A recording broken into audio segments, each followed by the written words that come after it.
சஹாஞ்சி பேசுகின்றேன். இன்று நான் பேச இருக்கும் தலைப்பு பேரின்பத்தின் பின் விளைவே வெற்றி என்ற வாழ்வியல் சூத்திரத்தை பற்றி. இந்த சமூகம் நமக்குள் ஒரு லட்சியத்தை ஏற்படுத்தி அந்த லட்சியத்தில் வெற்றி பெற ஆணவ மனதின் வழியாக கடுமையாக முயற்சித்து அந்த லட்சியத்தை வெற்றி பெறும் வரை நான் மகிழ்ச்சியை உணரமாட்டேன், இன்பத்தை உணரமாட்டேன், பேரின்பத்தின் வாசலுக்கு செல்ல மாட்டேன் என்று மறுதலித்து அந்த ஆணவ மனதின் குரல்படி ஒரு இறுக்கமான வாழ்க்கை வாழும்படி செய்துவிட்டது. நான் சொல்வது புரியவில்லையா? ஒரு சராசரி மனிதனின் மனதில் ஒரு லட்சியம் ஏற்பட்டுவிட்டால் அதை அடையும் வரை அவனுடைய இயல்பான மகிழ்ச்சியை, சந்தோஷத்தை, ஆனந்தத்தை, பேரின்பத்தை அவன் மறுத்துவிட்டு அவனுடைய சக்தி முழுவதுமே அவனுடைய லட்சிய தேடலுக்கு திசை திருப்பப்படுகிறது. இதனால்தான் அந்த மனிதன் அந்த லட்சியத்தை சுமந்து கொண்டு ஒரு இறுக்கமான மனநிலையில் போராட்டத்தனமான வாழ்க்கையை வாழ்ந்து கொண்டிருக்கின்றான். இது தவறான புரிதல் அல்லவா? இந்த பிரங்கையற்ற, இந்த விழிப்புணர்வற்ற சமுதாயம், இந்த விழிப்புணர்வற்ற சமுதாயத்தில் வாழும் பெற்றோர்கள் தன் குழந்தைகளுக்கு இப்படியாகத்தான் ஒரு படிப்பினையை ஏற்படுத்தி வருகின்றார்கள். வெற்றி பெற்றால்தான் நான் சந்தோஷமாக இருப்பேன், வெற்றி பெற்றால்தான் நான் மகிழ்ச்சியாக இருப்பேன் என்ற ஒரு டேட்டாவை அவர்களுடைய மனதில் திணிக்கப்பட்டு அந்த டேட்டாவின் விளைவினால், அந்த எண்ணப்பதிவின் விளைவினால் அந்த மனிதன் அவனுடைய ஆணவ மனதின் உள்ள அறிவின் துணை கொண்டு அவன் லட்சியத்தில் வெற்றி பெறுவதற்கு கடுமையாக முயற்சிக்கின்றான். அவன் முயற்சிப்பது தவறு ஒன்றுமில்லை. ஆனால் அவன் முயற்சிக்க பயன்படுத்தும் ஆணவ மனதின் செயல்தான் தவறாக இருக்கின்றது. அந்த ஆணவ மனம் இறுக்கமாகவும் போராட்டத்தனத்தை வெளிப்படுத்துவதாகவும் உள்ளது. இப்படிப்பட்ட மனிதனிடம் எப்படி மகிழ்ச்சி தோன்றும், இன்பத்தை உணர முடியும்? இப்படிப்பட்ட மனிதனிடம் எப்படி வெற்றி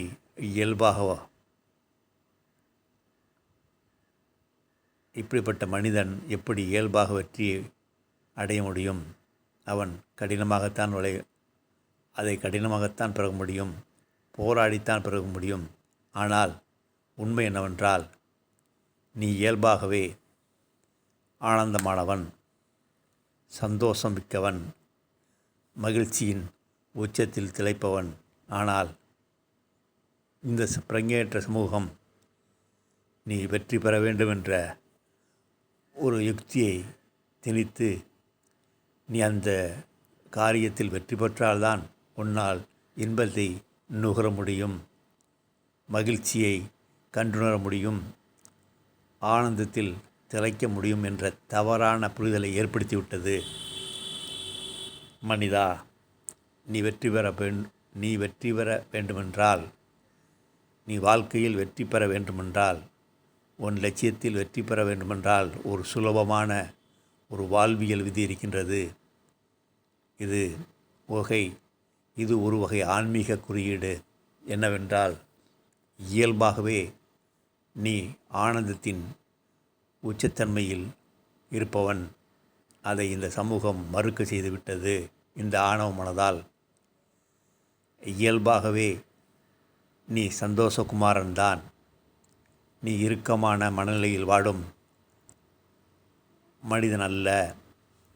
இயல்பாகவே நீ இருந்தால், நீ பேரின்பத்தில் இருந்து கொண்டு சாதாரணமாக, கொண்டாட்டமாக நீ வெற்றியை அடைந்து விடலாம். பேரின்பத்தின் பின்விளைவுதான் வெற்றி. நீ இன்பமாக இரு, மகிழ்ச்சியாக இரு, பேரின்பத்தில் திளைத்து கொண்டிரு. அப்பொழுது உனது உணர்வு மனம் வெளிப்படும். அது என்ன உணர்வு மனம்? தூய்மையான மனம். புத்தர் சொல்கின்றார், மனதை தூய்மையான மதம், தூய்மையான மனம்தான் உன்னை மகிழ்ச்சியில் திளைக்க வைக்கும், சந்தோஷத்தில் மிதக்க வைக்கும், பேரின்பத்தின் வாசலில் நின்று அது உன்னை குதூகலிக்க வைக்கும். இந்த நிலையின் பொழுது உன் மனம் அகண்டிருக்கும், வானம் போல் அகண்டிருக்கும். இந்த நிலையில் உனது மனம் உணர்வு மனதின் நிலைக்கு உயர்ந்து அந்த பிரபஞ்ச மனதோடு தொடர்பு கொண்டு அந்த பிரபஞ்ச மனதின் மேற்பார்வையில் நீ உன் வாழ்க்கையை, உன் லட்சியத்தை நோக்கி பயணித்தால் உன் லட்சியத்தை நீ எளிதாக வெற்றி அடைந்து விடுவாய். ஆனால் இந்த பிறங்கியற்ற சமூகம், இந்த விழிப்புணர்வற்ற சமூகம், இந்த விழிப்புணர்வற்ற பெற்றோர்கள் தன் குழந்தைகளுக்கு லட்சியத்தில் வெற்றி பெற ஆணவ மனதை பயன்படுத்தி கடினமாகவும் போராட்டமாக முயற்சி செய்தால்தான் நீ மகிழ்ச்சியை உணர முடியும் என்ற ஒரு டேட்டாவை திணித்து விட்டது. சரி, நான் இப்பொழுது என்ன செய்வது? அந்த தவறான டேட்டாவை, அந்த தவறான புரிதலை தூக்கி எறி. இயல்பாகவே நீ பேரின்பத்தின் பேரரசன், அதை உணர்ந்து கொள். அந்த உணர்வோடு எந்த செயலையும் செய். அப்பொழுது உனது செயல்கள் யாவும் செயலற்ற செயலாகும். அப்பொழுது உன் செயல்கள் யாவும் நிகழ்கால வெளிப்பாடாக இருக்கும். எதிர்காலத்தில் தோன்றும் பய உணர்வும், கடந்த காலத்தில் தோன்றும் கவலை உணர்வும் அகன்று நிகழ்காலத்தில் நீ உற்சாகமாய் மகிழ்ச்சியின் எல்லைக்கு சென்று சந்தோஷத்தில் திளைத்து பேரின்பத்தை சுவைத்து இந்நிலையில் பிரபஞ்சம் உன்னோடு பயணிக்கும். அப்பொழுது நீ, உனது மனம், உனது உடல் அற்புதமாக செயல்படும். இப்படி செயல்பட்டால் உனது லட்சியத்தை நீ மிக எளிதாகவும் கொண்டாட்டத்தனமாகவும் அடைந்து விடுவாய். லட்சியத்தில் வெற்றி பெற்றால்தான் நான் மகிழ்ச்சி அடைவேன். அதுவரை ஆணவ மனதை சுமைந்து கொண்டு இறுக்கமாக இருப்பேன் என்ற தவறான புரிதலை தூக்கி எறி. இயல்பாக இரு. எது எந்தன் இயல்பு? விழிப்புடன்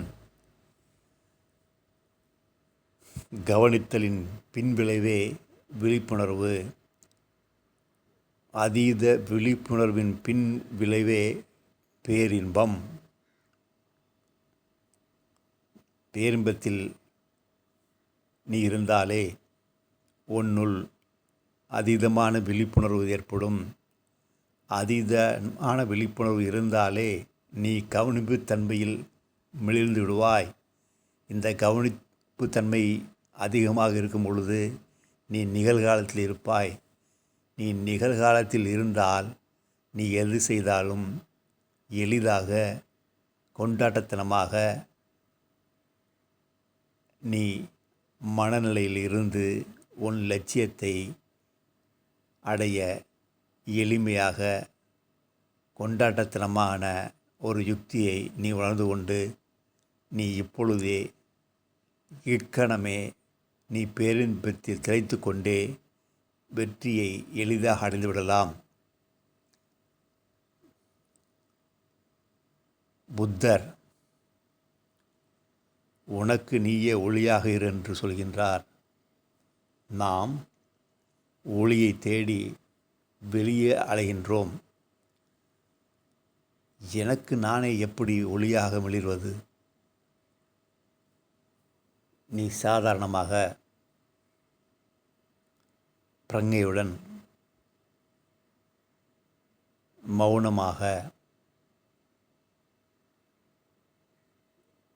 காத்திருந்தால், நீ சாதாரணமாக மௌனமாக விழிப்புணர்வுடன் காத்திருந்தால், உன்னில் பேரின்பம் கொப்பளிக்கும்.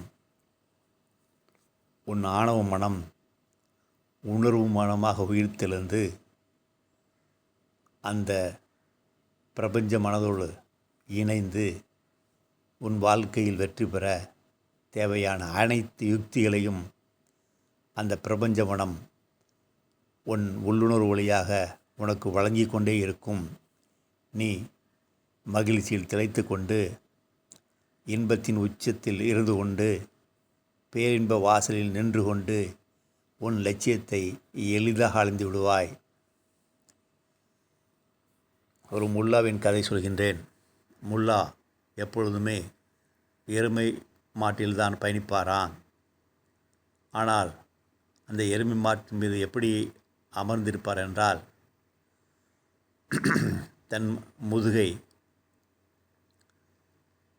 தன் முதுகு முன்பக்கம் தெரியுமாறு அமைந்து பயணிப்பாராம். பெரும்பாலான மனிதர்களை இந்த சமூகம் இப்படித்தான் பயணிக்க செய்துவிட்டது. முல்லா எருமை மாட்டின் மீது ஏறி அமர்ந்து முதுகை காட்டிக்கொண்டு அமர்ந்து பயணிப்பது போல்தான் இந்த சமுதாயம் சராசரி மனிதனை அவனது லட்சியத்தை நோக்கி பயணிக்க செய்கின்றது. இந்த கதையிலிருந்து நாம் என்ன புரிந்து கொள்ள வேண்டுமென்றால், நாம் லட்சியத்தில் ஜெயிக்க வேண்டுமென்றால் ஆணவ மனதோடு அதை சுமந்து கொண்டு தன் இயல்பான கொண்டாட்டத்தன்மையை மறந்துவிட்டு மன இறுக்கத்தோடு கடினமாகவும் போராட்டமாகவும் செயல்பட்டால்தான் லட்சியத்தில் வெற்றி பெற முடியும் என்ற தவறான புரிதலை இந்த சமூகம் திணித்துவிட்டது. அப்படி திணிக்கப்பட்ட அந்த புரிதலை சரி செய்வதுதான் நமது முதல் குறிக்கோளாக இருக்க வேண்டும். அதை எப்படி சரி செய்வது? கவனி. உன் செயல்களை கவனி. மௌனத்தில் ஆழ்ந்திரு. எண்ணங்களை குறை. மௌன பிரதேசத்தின் கதவு திறப்பதற்கான ஒரு சாவி கிடைக்கும். விழிப்புடன் அதனை நோக்கி பயணி. ஆழ்ந்த மௌனத்திற்கு செல். அங்கே உன் இயல்பான விழிப்புத்தன்மை எதிர்படும். அதனோடு கைகோர்த்துக்கொள். மௌனமாகவும் விழிப்புத்தன்மையுடனும் நீ உனது லட்சியத்தை நோக்கி பயணம் செய். அப்படி பயணம் செய்யும் பொழுது ஏற்படும் தவறுகளை சரி செய்ய உன் உள்ளுணர்வு வழியாக இந்த பிரபஞ்சம் பல யுக்திகளை சமய சந்தர்ப்பத்திற்கு ஏற்பாக வழங்கி கொண்டே இருக்கும். ஆனால் ஆணவ மனதின் வழியாக நீ லட்சியத்தை நோக்கி பயணித்தால் அது மனதில் பதிவு செய்யப்பட்ட விஷய ஞானங்களை மட்டுமே அது உனக்கு வழங்கும். ஆனால் பிரபஞ்ச மனதோடு நீ தேவைப்பட்டால் எந்தெந்த நேரத்தில் எப்படி செயல்பட வேண்டும் என்று அது சரியாக உன்னை வழிநடத்தும். நீ இயல்பான கொண்டாட்டத்தன்மையில் உற்சாகமாக மகிழ்ச்சியாக நீ உன் லட்சியத்தை நோக்கி பயணித்து கொண்டிருப்பாய். லட்சியத்தில் வெற்றி பெற்றால்தான் நான் மகிழ்ச்சியில் திளைப்பேன். ஆனந்தத்தில் திளைப்பேன், சந்தோஷத்தில் உயர்வேன் என்று முகத்தை இறுக்கமாக வைத்து கொள்ளாமல் லட்சியத்தை நோக்கி பயணிக்கும் பொழுதே நீ மகிழ்ச்சியாகவும் சந்தோஷமாகவும் பேரின்பத்தின் கொண்டாட்டத்தின் வாசலில் நின்று கொண்டு இந்த உலகில் எதிர்ப்படும் நிகழ்வுகளை எதிர்கொள்வாய். மகிழ்ச்சியாக சந்தோஷமாக பேரின்பமாக அந்த உணர்வில் திளைக்கும் மனிதன் மிகுந்த விழிப்புணர்வோடு இருப்பான். அவன்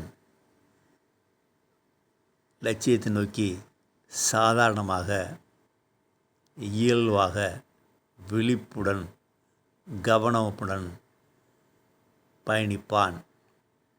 அவனுக்கு ஏதாவது சந்தேகம் வந்தால் சட்டென கண்மூடி உள்முகமாக பார்த்தால் அந்த பிரபஞ்சம் அவனுக்கு அவனது உள்ளுணர்வு வழியாக யோசனைகளை வழங்கி அவனை எளிதாக லட்சியத்தை நோக்கி பயணிப்பதற்கான அறிவுரைகளை வழங்கும். இவ்வளவு எளிதான இவ்வளவு இயல்பான ஒரு யுக்தியை நாம் மறுத்துவிட்டு இந்த பிரங்கையற்ற இந்த விழிப்புணர்வற்ற சமூகம் நமக்கு திணித்த வாழ்க்கையில் வெற்றி பெற்றால்தான் ஆனந்தம், வாழ்க்கையை போராட்டமாக அணுகினால்தான் நமக்குள் பேரின்பம் என்ற தவறான புரிதலை ஏற்படுத்திவிட்டதால் இன்றைய மனிதன் மிகுந்த கவலையுடனும் மிகுந்த போராட்டத்தன்மையுடனும் மிகுந்த பரபரப்பு தன்மையுடனும் வாழ்ந்து கொண்டிருக்கின்றான். இந்த தவறான புரிதலை சுட்டி காட்டத்தான் ஞானமடைந்த ஞானிகள் அவர்களின் வழியாக பேரின்பத்தின் பின்விளைவே வெற்றி, வெற்றியினால் உனக்கு இன்பம் கிடைக்காது, வெற்றி அடைந்தால்தான் உனக்கு பேரின்பம் நிகழாது, நீ இயல்பாகவே பேரின்பத்தின் பேரரசன் என்ற நினைவை ஞாபகப்படுத்திக் கொள் என்று ஞானமடைந்த ஞானிகள் தங்களது உரைகளின் வழியாக வெளிப்படுத்தி கொண்டே இருக்கின்றார்கள். அவர்களின் உரையை யாரால் கேட்க முடியும்? காதிருந்தால் கேட்க முடியும்.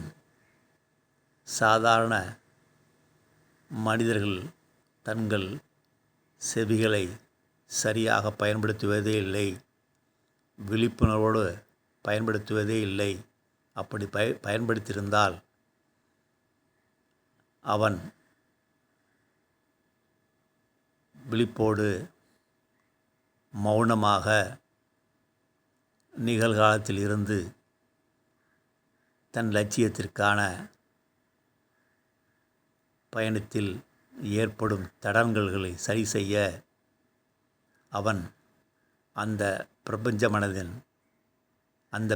மனதின் ஆசியால் அந்த பிரபஞ்ச மனம் வழங்கும் யுக்திகளை மேற்கொண்டு தன் லட்சியத்தை கொண்டாட்டமாகவும்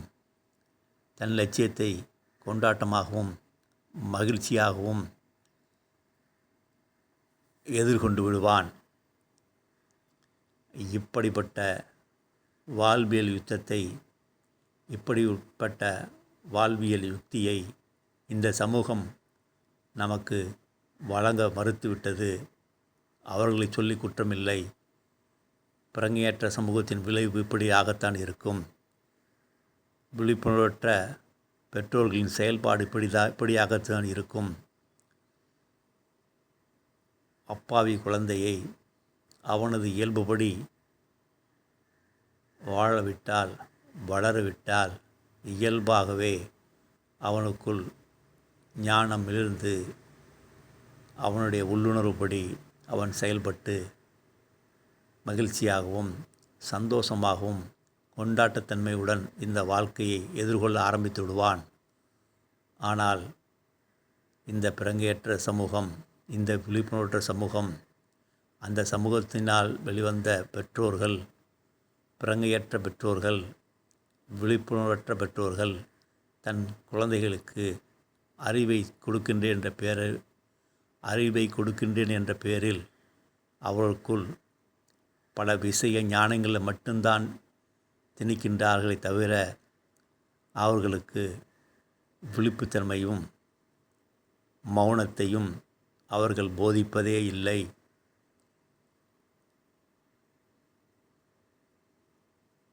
இந்த தவறான வழிகாட்டுதன்படி வாழும் அந்த குழந்தை தன் ஆணவ மனதை பயன்படுத்தி மிகுந்த வருத்தத்துடன், மிகுந்த மனபாரத்துடன்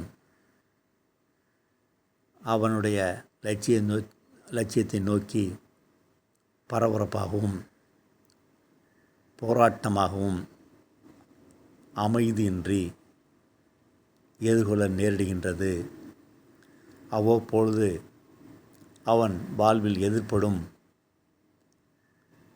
தடங்கல்களை சரி செய்ய அவனால் அவனுடைய ஆணவ மனதை மட்டும்தான் பயன்படுத்த முடிகின்றது. ஏனென்றால் சமூகம் அப்படித்தான் பழக்கப்படுத்தியுள்ளது. இயல்பாகவே அவனது